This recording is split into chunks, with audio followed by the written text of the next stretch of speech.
Welcome to the A-Game podcast, where I help you bring your best to be your best in all areas of life. Your business, relationships, career, health and wellness, anywhere you want to excel. I'm your host, Steven Griffith. Today, I'll be sharing one of my secret weapons of performance. It's called self-compassion. Have you ever beat yourself up when you made a mistake or when things didn't go the way you wanted? Do you have an inner critic that never lets you rest and keeps you from being completely satisfied? Have you ever pushed yourself so hard to perform that you ended up burned out or even doubting your worth? What if treating yourself with kindness and self-compassion could actually make you better at what you do and create the space to allow you to perform at a higher level and even be more productive? Today, we're diving into self-compassion, why it's not just a feel-good concept, but an actual performance booster backed by science.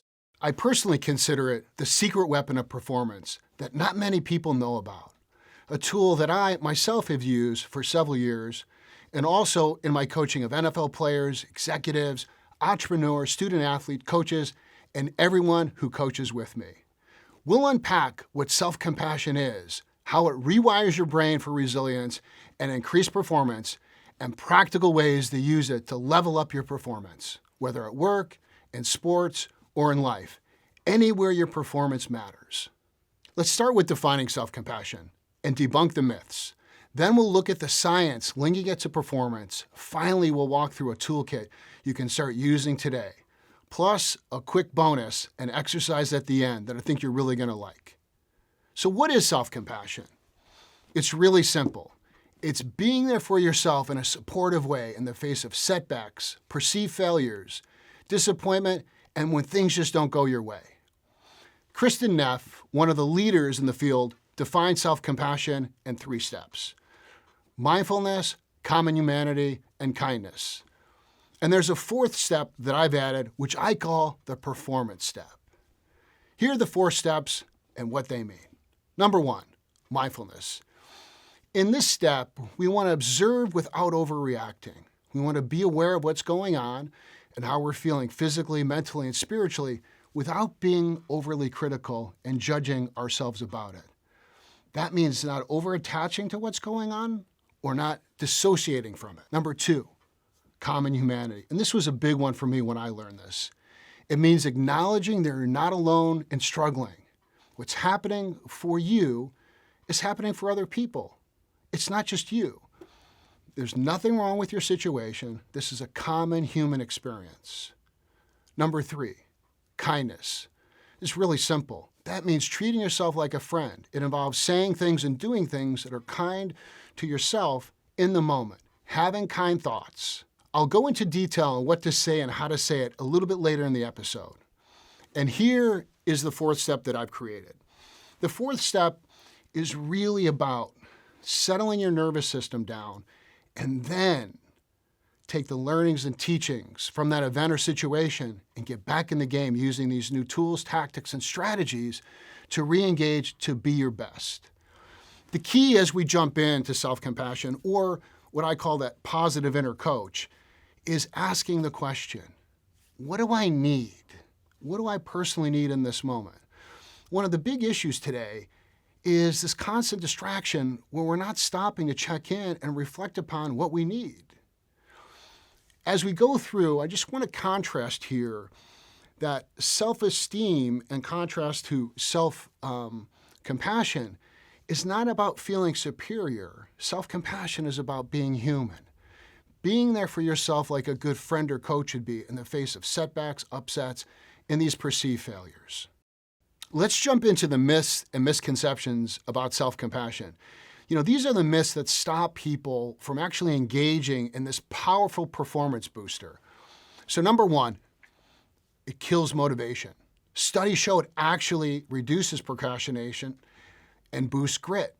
Myth 2, it will make me soft and not as competitive. It actually increases performance. Myth 3, it's weakness. Even the military, Navy SEALs, and special operations groups use mindfulness techniques. It's not just soft, it's strategic. So I want to talk about how I was introduced to self-compassion. So several years ago, a friend of mine who was a therapist and a really good friend after my book, The Time Cleanse, came out by McGraw-Hill, he asked me, he said, "Hey, Steven, how are you doing? How are you treating yourself?" And, at first I gave him the standard stock answers. Everything's great. The book's going great. But the reality was, when I went home that night, I realized I was really beating myself up. I'd spent, a solid year, producing the book, many years before that working on it. And then when it came out, it had success. It made some best-selling lists, but it wasn't a New York bestseller. My agent was like, "I hope we can make this a bestseller."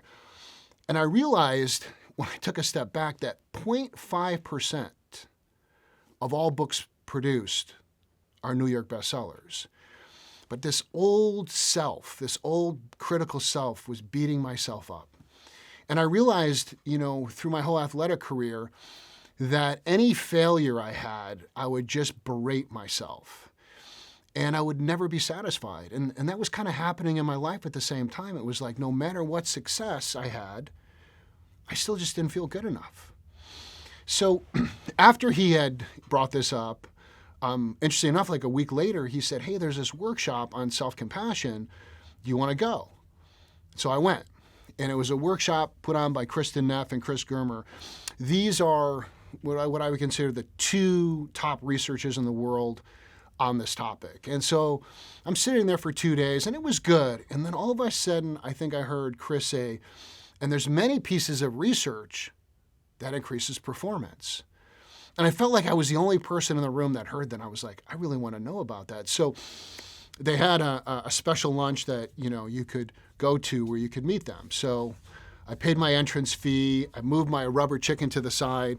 And then for an hour, I just fired questions at them. And they were just kind of looking at me like, this guy is really focused on this performance part.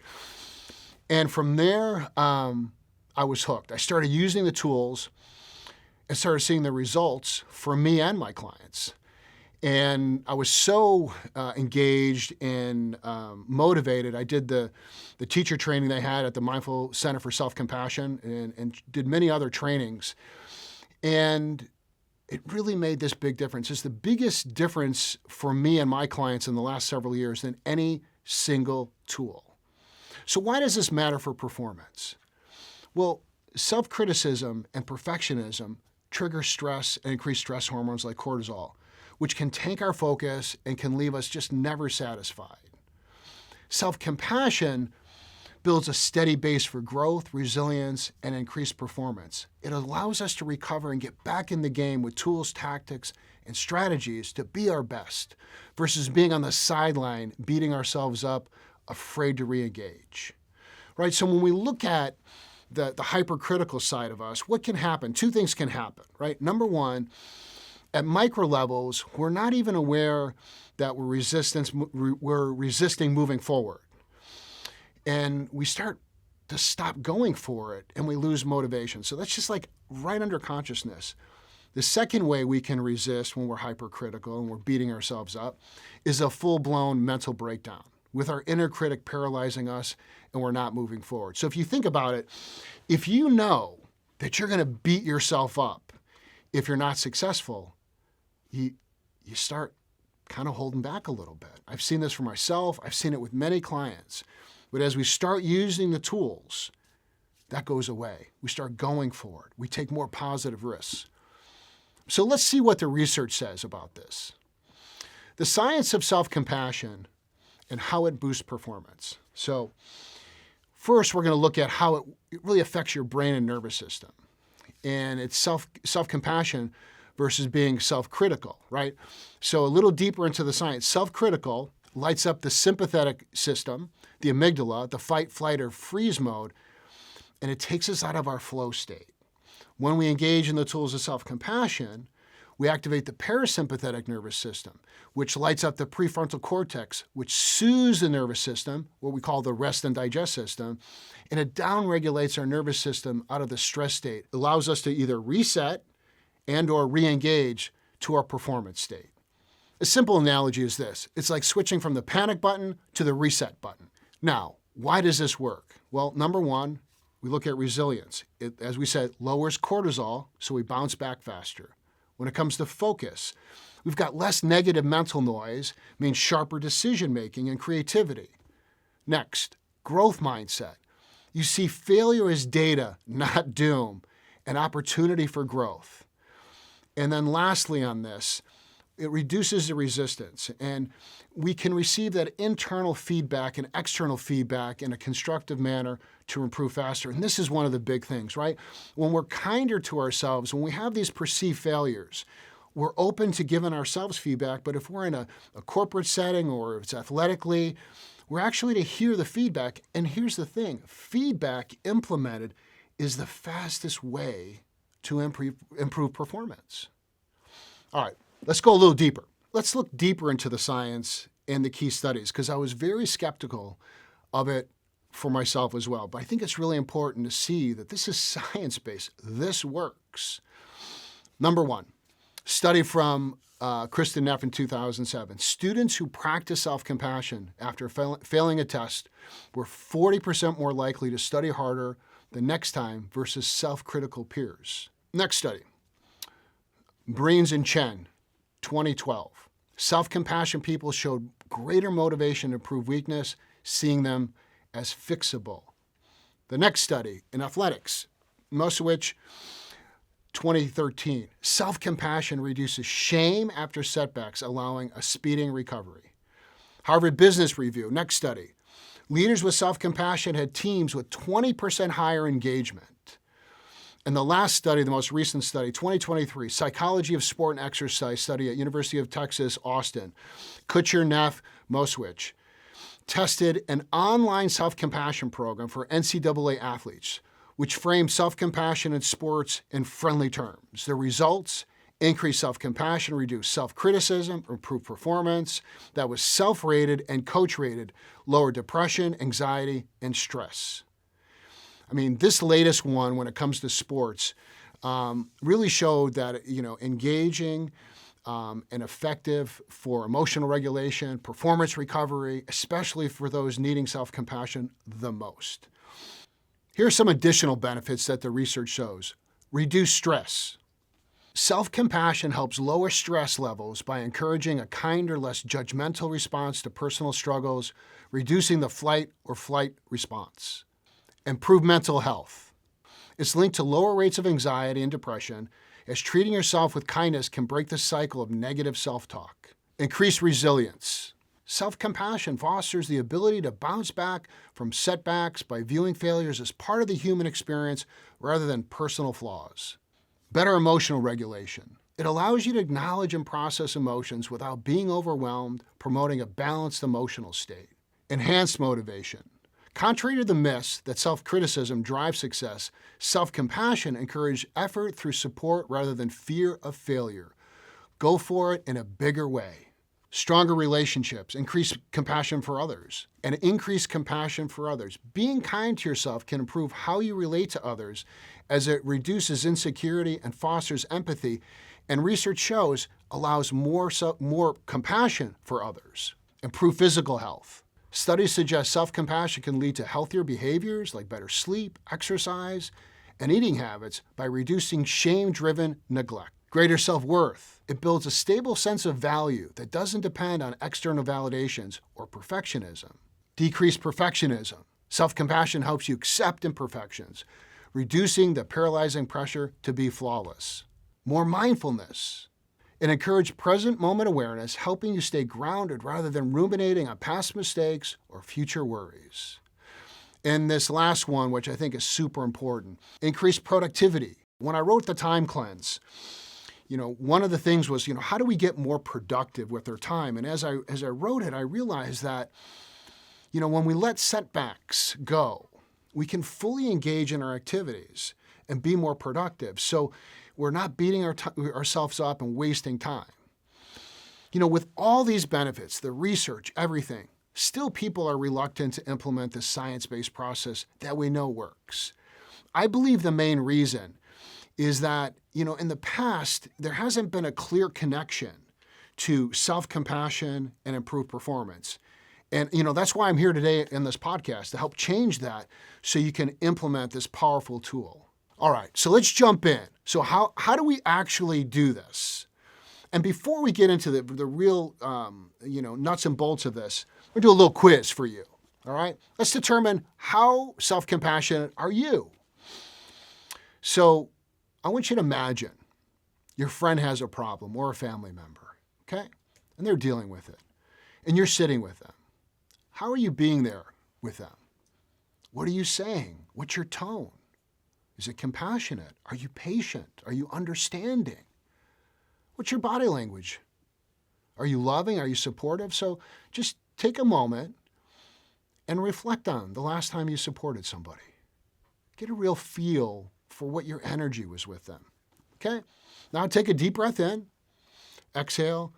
Now I want you to think about a time where you had a similar problem. Okay? How were you talking to yourself? What was your internal dialogue? Were you compassionate to yourself?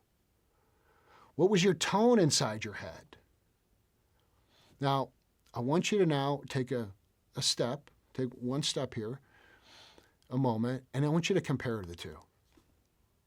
Are you treating yourself the same as your friend? Now, don't beat yourself up on this, right? Because, in my experience of asking thousands of people, including myself, this, most people, professional athletes, high performers, students, parents,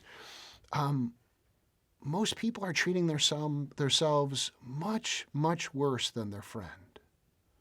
Much worse than their friend. And so, we want to really start with that and understand that, there's this difference. Now, in the show notes, I have a quick quiz for yourself to go deeper about how self-compassionate you are. And, if you're enjoying, the Self-Compassion podcast, please share, like, my goal is to get this out to as many people as you can. So please share it. Okay. Why is this essential to understand? Well, it really comes down to this.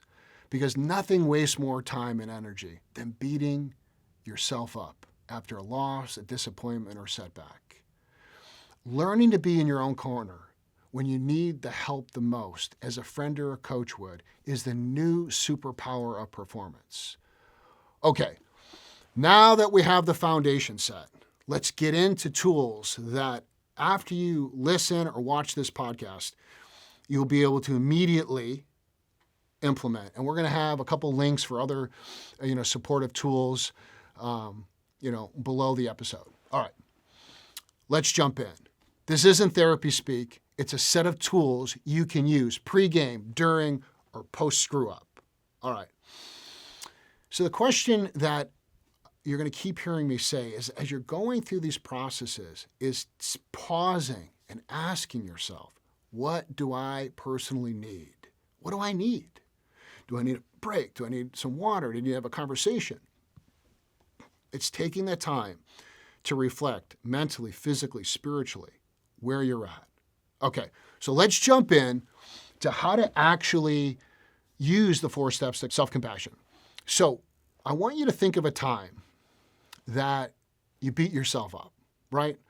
Now, when you think about this, I don't want it to be a 10 when you think about it, but something that at 3, 4, 5, 6, when you still think about it, got some emotion, you're still critical about, right? Most people have several, so just pick one. So we're going to start with step 1, mindfulness. I want you to be aware of what's going on and how you're feeling physically and mentally in the situation. And without judging about it, I want some awareness that there's a challenge that you're facing, and I don't want you to overattach or become dissociated. Just be with it gently. So as you review that in your head, right? And, if you're at a place where you can write notes, you can write notes down, but I want you to just go through and go, okay, here's what's happening. Here's what's happened, okay? And to be with it gently. Number 2, common humanity. This step is super important. And when I learned about this, it was really the one thing that changed a lot of things for me. Because when I would, start being hypercritical, I would start saying stuff like, you're a coach and you should know how to fix this and what's wrong with you. And, and then, what I was forgetting is I am a coach, but I'm also a human being. I have flaws like everyone else. And when I started realizing that what was happening for me was happening for other people, It really was calming my nervous system. So in your situation, I want you just to think about what it is and to understand and say to yourself, hey, what's happening for me is happening for other people. This is a human experience. It's common. There's nothing wrong with me. Okay? And step 3. So we're going to dig into step 3 here. And this is the step 3 of self-kindness, right? So after you've gone through the first steps and you're looking at, that critical side of you, now I want to shift you into some internal dialogue that's supportive. Now I'm going to say some of the phrases that are helpful, but really you want to start thinking about, gosh, what would I like to hear that a good friend would tell me, right? What would I like to hear? And so here are some of the examples. So it's kind words and also kind actions. So you might need to get us some water, some food. You might need to get a massage. You might need to go for a walk. But in the moment, the internal dialogue is really important. So here are a couple of the phrases. May I be at ease. May I be at peace. May I see the goodness in myself. May I have the courage to move forward. May I be loved. May I believe in myself. May I trust myself. May I be here for myself. Those are phrases that you want to start using for yourself like a friend would. Now, you may be asking yourself, why is he saying, may I? It sounds so strange. Well, here's the thing. When we use the invitation of may I, and you're not restricted to this, I like this because it's an invitation to the brain to accept it. But if we go with just very, strong statements, I'm strong, I'm courageous, I'm lovable, and there's parts of us that may not fully accept that, we can have resistance. So you're not limited to using the may I phrases, and it's a very good entry point to allow the conscious and subconscious mind to receive it, okay?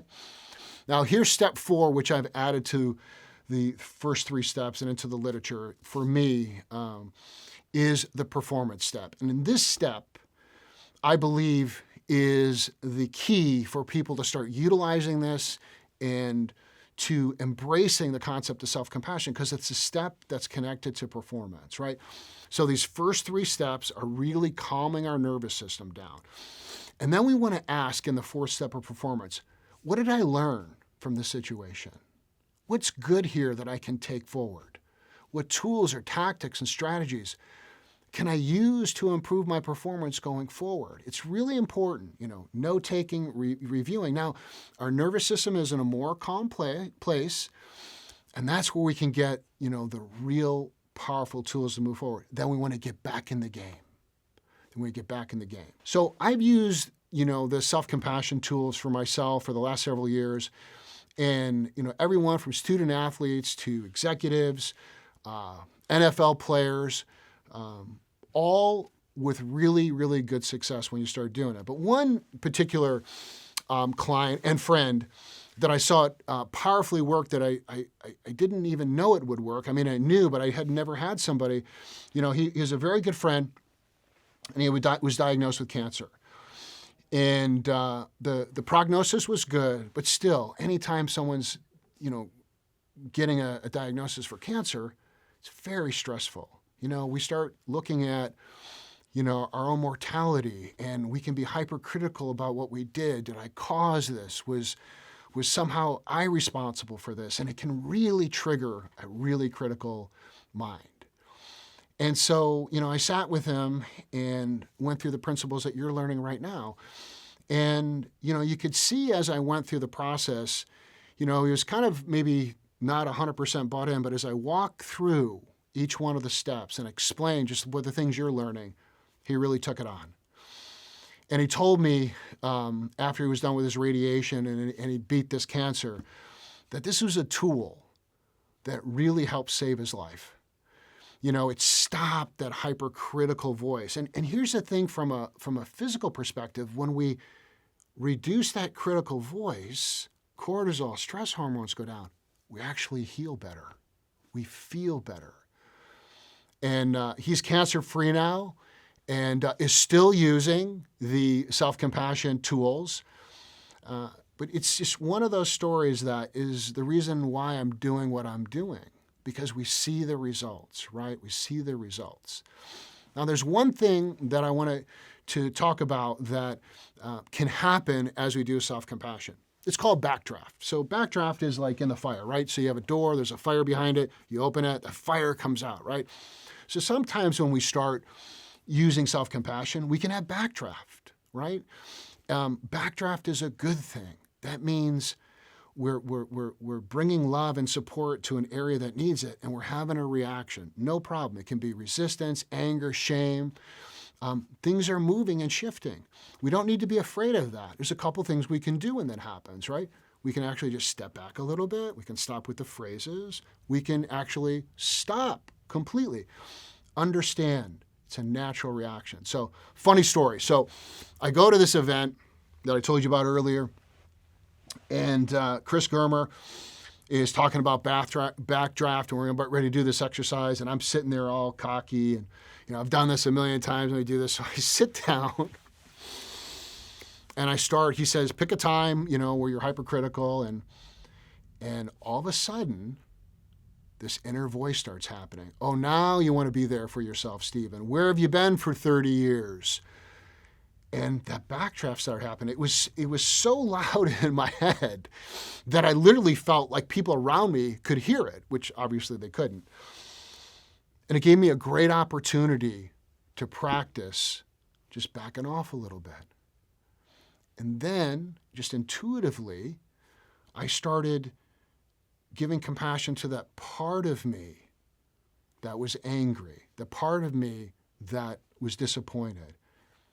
And everything calmed down. So just be aware, backdraft is normal. It can happen. Just back off a little bit or even stop and just re-engage when the nervous system is slowed down and reduced. All right, let's jump in now to some quick tools that you can use to add into the tools that we've already taught you. Number one, inner critic comes in. Okay, first we want to catch that inner critic, right? This first step is catch that harsh voice. You might be saying stuff like, you're a failure, you suck, whatever it is, right? We want to just pay attention, don't be critical of the criticalness, and then switch it. Yeah, it's tough, but I'm learning. I can do this. I can work through this. Maybe you missed a deadline. Instead of saying to yourself, I'm useless, hey, everyone misses a deadline sometimes. What's my next step? What can I do to shift this, right? You can see we're shifting from the negative into action into positive. Another tool, the common humanity pause. When you screw up or you mess up, remind yourself, hey, others have been here too. Even Serena Williams has lost matches. She doesn't quit, she reflects.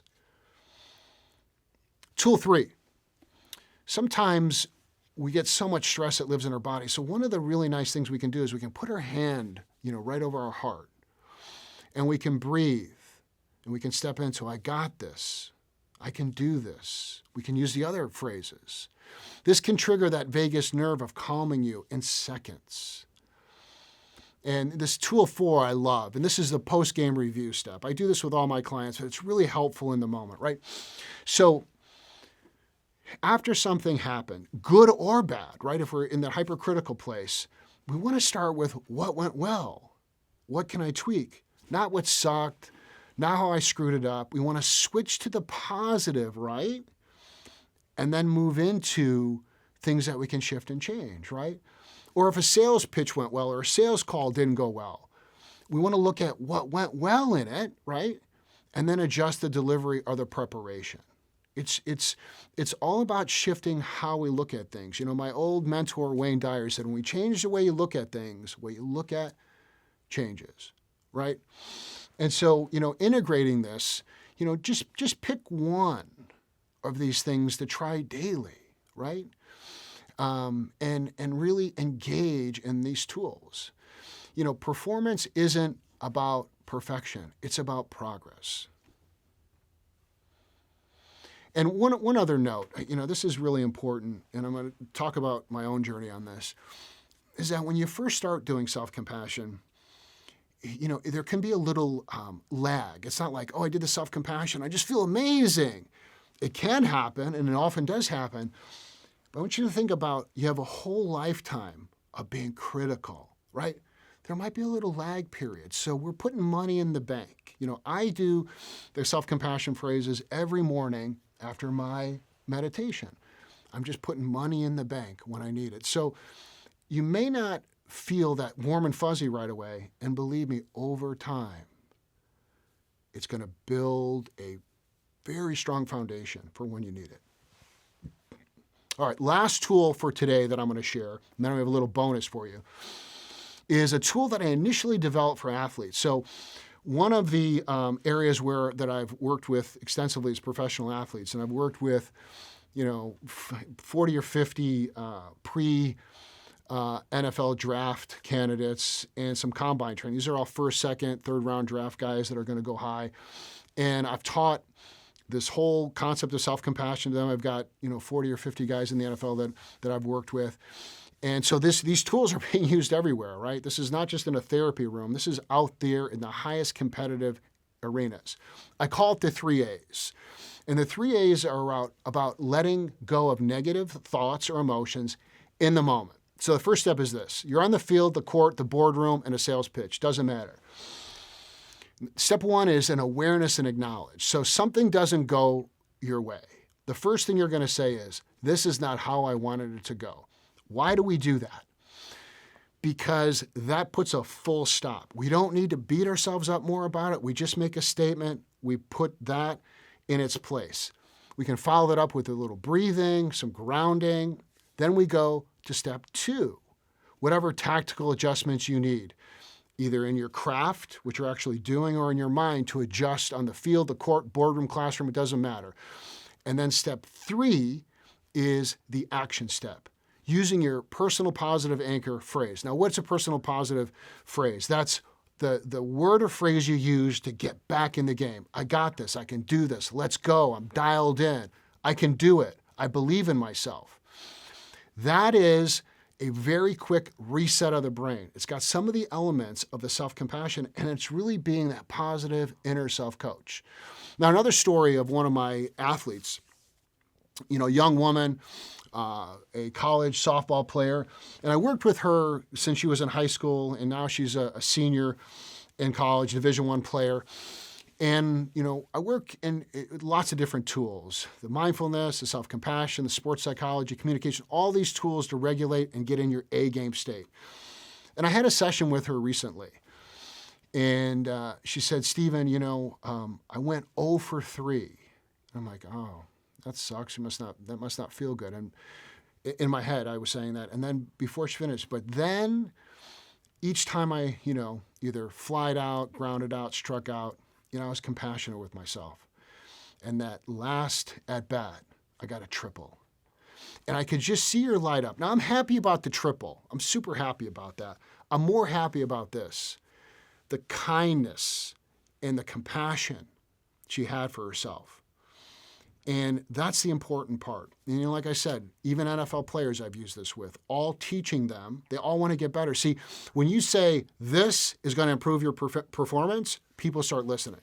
Now, for the record, self-compassion is not letting yourself off the hook or not holding yourself accountable for your results, actions, and performance. This is not giving yourself a trophy for coming in last place. It's about being there for yourself as a good friend or coach would be there for you in the face of challenges or upsets. It's taking care of yourself mentally and emotionally when the chips are down. It's bringing your best self to yourself when you need it the most. Just remember how you supported your friend in that earlier exercise. We want to develop that relationship with ourselves, that no matter what happens, we know we're in our corner. Once we've brought compassion to ourselves and tended to our mental and emotional needs, we can then be a positive and a receptive space to re-engage and learn from the adversity, integrate the new lessons, adjust our strategies and tactics, and get back out there and compete at an even higher level of confidence, resilience, power, and tools to succeed. The key here, folks, is to get back in the game. This is what being a high performer is all about. When we calm that nervous system down, we have that internal, external feedback, we're ready to re-engage. It's really hard when we're beating ourselves up. Here's the truth. When I first learned about self-compassion, I was less than impressed with the concept. I'm a 6'5", 250-pound ex-football player, Illinois heavyweight boxing champion. So to be honest, I was super reluctant to believe that compassion would have any effect on me. This nice stuff did not sound like my thing. But after I gave it a shot and used it daily, it finally made sense to me.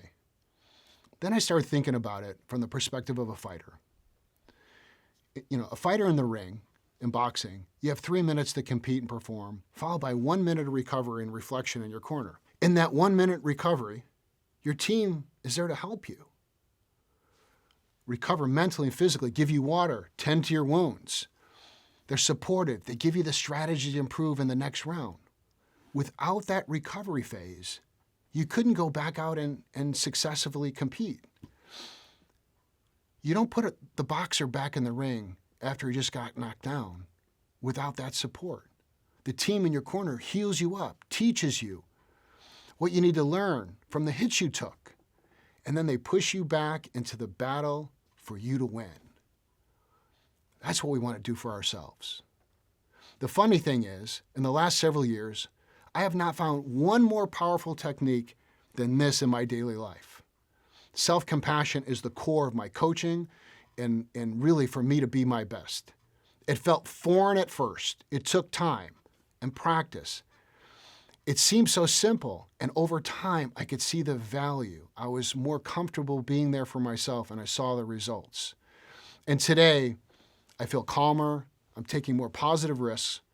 I'm recovering from failure and adversity more quickly. And, listen, I'm not perfect. I still have my good days and bad days. The difference is, on my bad days, I'm there for me. They're shorter, and I get back into it faster. And I'm still a work in progress, so we all are. But I have a sense now that no matter what happens, no matter what adversity, I'll be okay. And I can be there for myself, especially when I need to be. Most importantly, I'm more confident and competitive than I have ever been before. The world is tough enough in today's conditions. There's no reason to make it any harder by being hard on yourself. It's time to be in your own corner, supporting yourself. My boxing coach, Tom Delaney, whose story I tell in detail in my Time Cleanse book, was in my corner in and out of the ring. He was the guy that actually taught me self-compassion. He was gentle in his approach, kind in language and understanding of situation, and always told it to me straight without pulling any punches. He asked questions that provided insight. He understood the psychology of performance, and ultimately he focused on what went well and what can improve. He taught me everything I really didn't know about self-compassion when I was 19 years old, but I didn't recognize it until years later. I couldn't see what he was doing. Now I can, and it makes all the difference. Now I know how to be there for myself, and we all can with a little practice. So here's the bonus process I promised you. And, this process, I'm going to do a guided self-compassion process that you can use at any time, from this recording to calm your nervous system. And as I speak, and your eyes are closed and just relax, you can repeat the phrases to yourself, or you can just let the phrases and words just bathe over you. All right, so let's begin. Go ahead and just take a deep breath in and exhale. Another deep breath in and exhale. One more deep breath in, letting all stress, all anxiety, any worry, just letting that melt away as you exhale now. And as I said, just listening to the phrases, just allowing them. May you be at ease. May you be safe. May you be protected from inner and outer harm. May you see the goodness in yourself. May you trust in yourself. May you be loved. May you have the courage to push through, even when things were difficult. May you believe in yourself. May you be at ease. May you be at peace. May you be safe. May you be protected from inner and outer harm. May you have joy and happiness. May you be loved. May you be in your corner when things are challenging. May you see the goodness in yourself. May you say no to the things that no longer serve you. May you be at ease. May you be at peace. May you be safe. May you be loved. May you have the courage to push through when things are challenging. May you see the goodness in yourself. May you be free. Go ahead and take a deep breath in and exhale, opening your eyes when you're ready.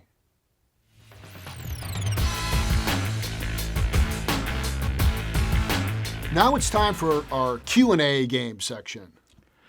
Well, Steven, let me ask you a few questions here. We've been talking about the centerpiece of your coaching practice being self-compassion. I personally would like to just know a little bit more about how it works and how it would impact my performance as a business person, for example. Yeah, so self-compassion is one part of many components to the A-game philosophy. The thing about self-compassion that makes it so powerful is it keeps us in the game, right? There's less self-critical beating ourselves up. We evaluate things more effectively. We know how to regulate our nervous system. We know how to cultivate positive emotions. But really what it's doing is stopping us in our day from beating ourselves up out of the game, right?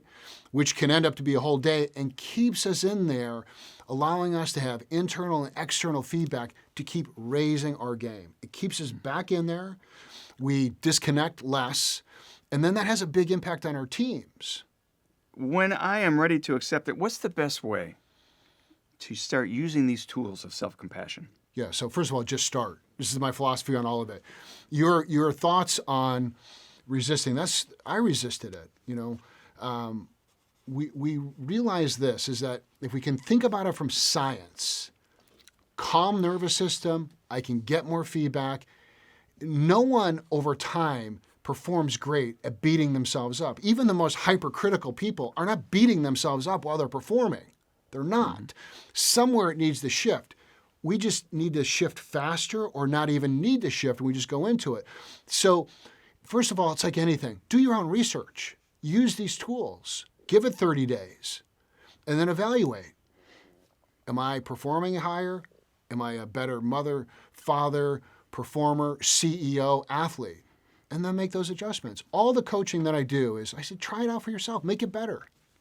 I had a health problem recently, and you and I talked. Right. And I thought it was all my doing, and the inner critic was telling me it was my doing. There was shame attached to it. There was a why me, mm-hmm. Kind of a woe to it. Right. What you told me was something I'd like you to talk about a little bit, which was the importance of common humanity. Yes. That others are in a position like me. I can't possibly be the only person in the world at this moment facing this particular issue. And what happened with me is it began to release the idea that I had to be critical of myself. Right. Others are in this position too. They didn't do anything, as I really didn't do anything, to bring it to that point. Right. And we talked about that. Talk to me, if you would, a little bit about that notion that there's common humanity. Yeah, this is a great question. And it was a thing that impacted me the most when I learned these tools, because as a coach, I felt like, gosh, I should be able to fix everything. And then as I started learning and getting mentorship, it's like, yeah, but you're human. Like, we get, So the common humanity, when we don't have it, we leave the tribe, okay? And then leave the tribe, watch it go up. Our shame rises. Something's wrong with me. I'm defective, right? I'm over here.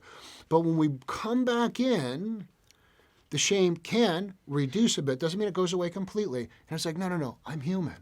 And I think we calculated it was in like the tens of millions of people, right, when we went through it, that either are currently going through it or have gone through it. It calms our nervous system, and it says, hey, you know what? I'm normal. Now, Does it let us off the hook of improving and getting? No. It actually allows us to be even more accountable. But this common humanity part is really important for dampering and reducing shame. Shame was a big issue with me, and the moment we talked and I began to let go of the shame part of it, and accept that that I can face this issue, and I'm going to be okay. Others have been okay. I can be okay with it too. Is when confidence came, and Right. when resilience came, Right.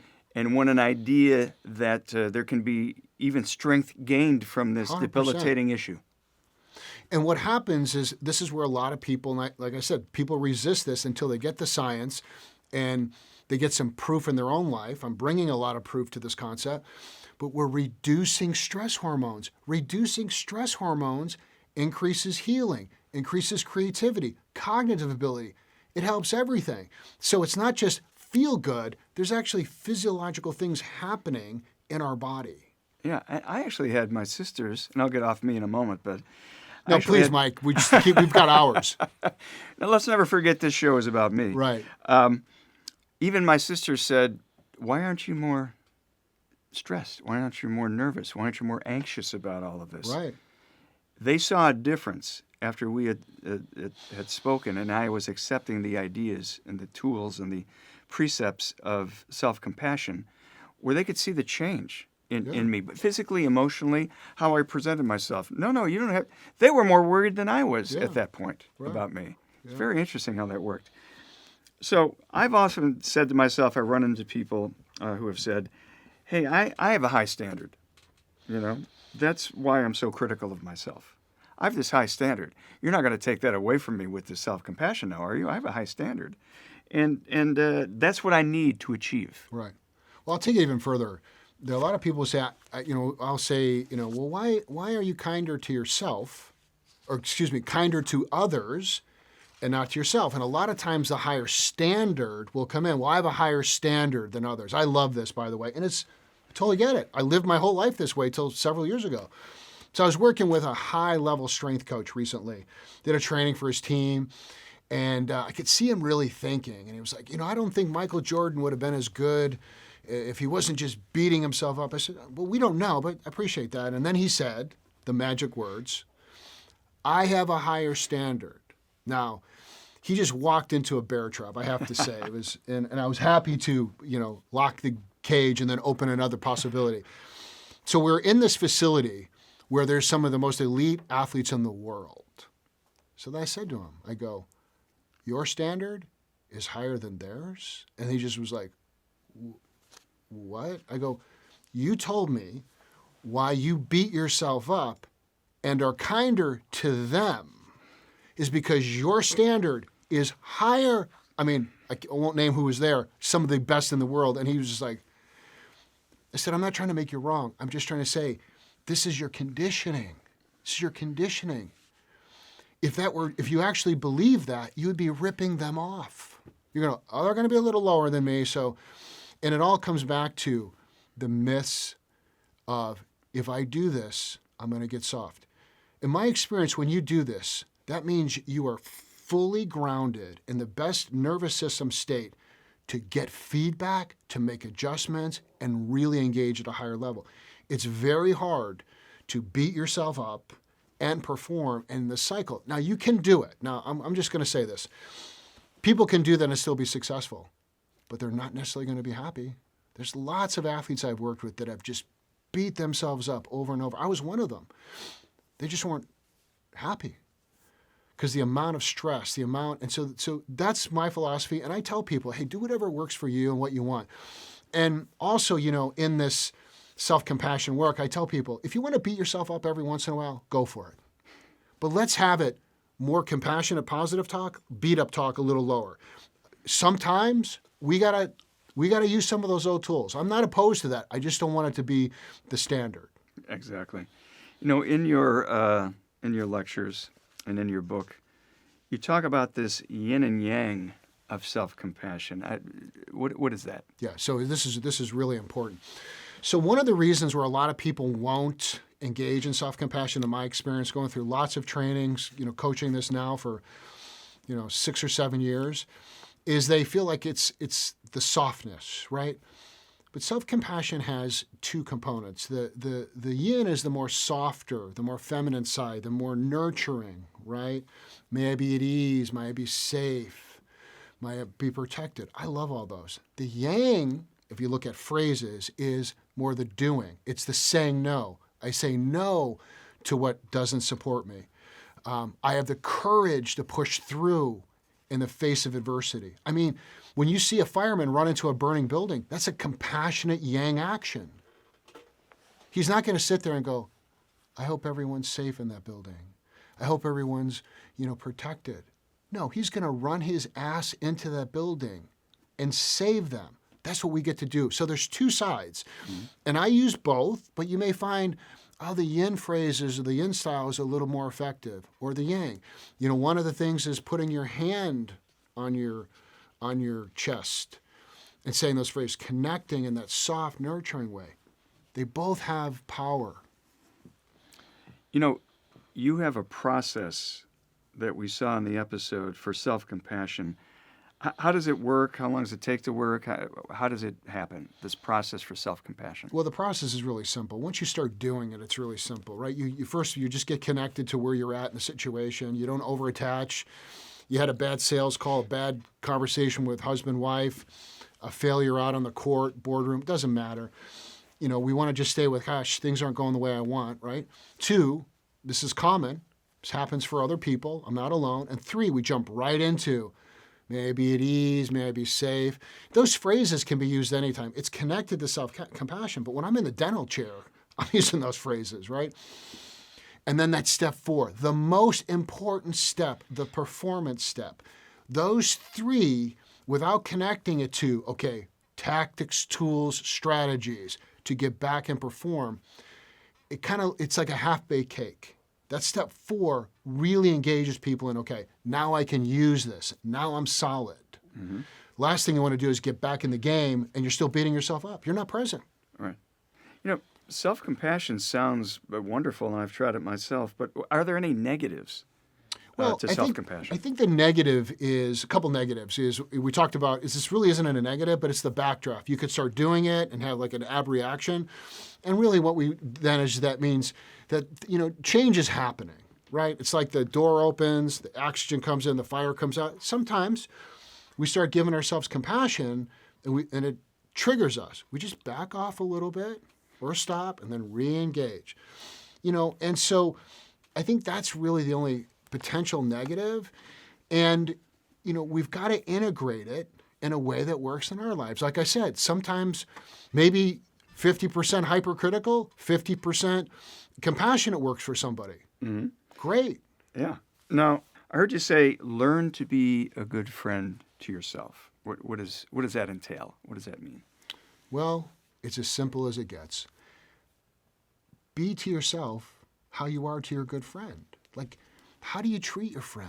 What is your voice tone? What's your inner dialogue? I've interviewed thousands of people now on this.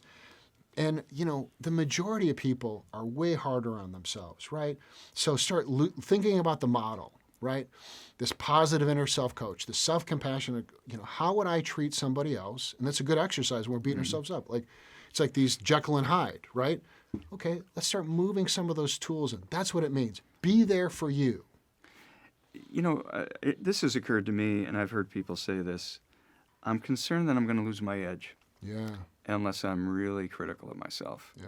Somehow I'll let up. Somehow I'll slump off. How do you respond to that when people say I'm going to lose my edge if I stop being hypercritical? Well, my response is, try this and prove yourself wrong. I mean, I can only tell you that the same thing as I spoke about in the episode. When I first learned about this, I'm like, this is bullshit. Excuse my language. I'm like, this is just no way. I was desperate enough because I realized, I got to change something, right? Uh-huh. Desperate times, desperate action. So I actually started trying. I'm like, wow, this is actually working. Okay. As I do in all my coaching, I test it out first. And then I started teaching it. And when I started teaching with NFL players, the top first rounders, and they were like, yeah, I want this. Mm-hmm. Because they saw, if I can do this the right way, here's the research, here's somebody that's got experience with it, my performance will improve. Yeah. So let's say that I stop being hypercritical. I let go of my inner critic, and I start to embrace this self-compassion. What are a couple of things I can expect that would follow that? Well, first of all, you're going to just feel more calm, right? Less reactive, faster recovery when you become dysregulated, less perfectionism, more mindfulness, more motivation. The list literally goes on because there's hundreds of pieces of research that would support this. But there's more of a calming effect. And then here's a really big thing that I love. We start going for it in a better way. If we know that if we go for something and we have a perceived failure or setback, that we're not going to beat ourselves up, we're going to go for it. But if we don't, we start having this little micro hesitation. Well, if I fully go for it and I don't make it, I'm going to be beating myself up for days. Yeah, I'm going to do it on Wednesday. Right. So you start pulling back, right? Yeah. Your whole performance, your expectations, etc. Now, you in your life, you talk about in your book, you talk about in your lectures, you talk about in your personal coaching, that you have utilized self-compassion in your life. How has it affected your performance in your life? Well, it's the same as it has for all my clients. It's that bigger risks, less self-conscious of going for, saying something, doing something, presenting something, and the fallout. But here's really, from a productivity perspective, less perfectionism. See, perfectionism is the killer of engagement. It's the old getting ready to get ready. I remember back in the old days when I first started speaking, I mean, hours and hours, I got to do this. And I remember my first book, Email Power, which we're redoing for the modern age, my book 20 years ago. I had an editor said, we got to stop polishing. And I was like, what do you mean? She goes, we're way past the perfect part. This is so good. You're not making it better. Right. We're down to the frame. That was my first learning. It took me many years to learn it completely, but really just allowing, because the perceived failure gives us feedback. But if we're over here on the sideline, I mean, look at all the products now. Now people just release stuff that's halfway done, right? That's the extreme, because they're getting feedback, we'll adjust, right? So we want to be good enough and then get feedback. So it's like the air has been released out of the pressure valve. It's the best way to say it. Here's a fill in the blank. I love these because they challenge the recipient here. What's the best reason I should adopt? Or to put it another way, the best reason I should adopt self-compassion is? To love yourself and others. To be more kind to yourself and others. In order to? Have a more fulfilled and connected life. I mean, the performance, we're talking a lot about performance. I got to say, that is important. But at the end of the day, can I connect and be there for myself? Can I connect and be there for the people I love? Can I connect and be there for people I don't know or are different than me? We're in a world of a separation. Well, as we get better at self-compassion, we can go across the aisle or the community of people that look and talk different than us and be kinder. I think there's nothing better than that. Right. Excellent. Last question. Who benefits, if we step back a little bit, who benefits from using self-compassion, and in what way? Well, first of all, if you're a human being, you benefit. Well, that leaves me out. Yeah. Sorry. It's for everyone, everywhere. And I don't want to be over fairy dust and, sunshines. And it really is, though. Because once you start doing it, you take the edge off in the negative way, and then you increase your edge in a positive way. And in that, I mean, it's a perfect recipe for greater connection, love, kindness, performance, and the quality of life. And at the end, as you know, making the most of your time, because time equals one thing, memories that matter. I mean, do you want to have memories of being hypercritical and never happy? One of the things that I want to finish with is that when we're hypercritical, we're never happy. It was one of the things that was happening for me when I realized that with my book, and at some extent other areas of my life, I released a cutting-edge book that did very well, that was helping people, and I was like, not good enough. Wasn't a New York bestseller. I'm like, okay, I get that's what you wanted. And it was like, I wasn't having quality experiences. I mean, the whole book process was starting to become a negative one. I'm like, how could that be? Mm-hmm. So shifting that, creating better memories, more connecting what matters, and regulating the nervous system so I can be there for others. All right, so let's wrap it up. We've covered what self-compassion is, why it's a performance edge, a variety of tools to start working with. It's about working with yourself, not against yourself. All right, a couple of resources I also want to tell you about. The Mindful Self-Compassion Workbook by Kristen Neff and Chris Germer is awesome. Also the Self-Compassion, the Proven Power of Being Kind to Yourself by Kristen Neff. 2 great resources, so pick those up. So your challenge and action step for this week is pick one tool and use it once a day. And let me know how it goes. Be kind as you start changing your behaviors, right? And, ultimately, if you can just pause, ask yourself what you need, and use some of these tools, you're going to see your life change. So thanks for tuning in, and please like, share, and follow. Take the quiz, and then be kind to yourself. It's your secret weapon. And always remember to bring your A game.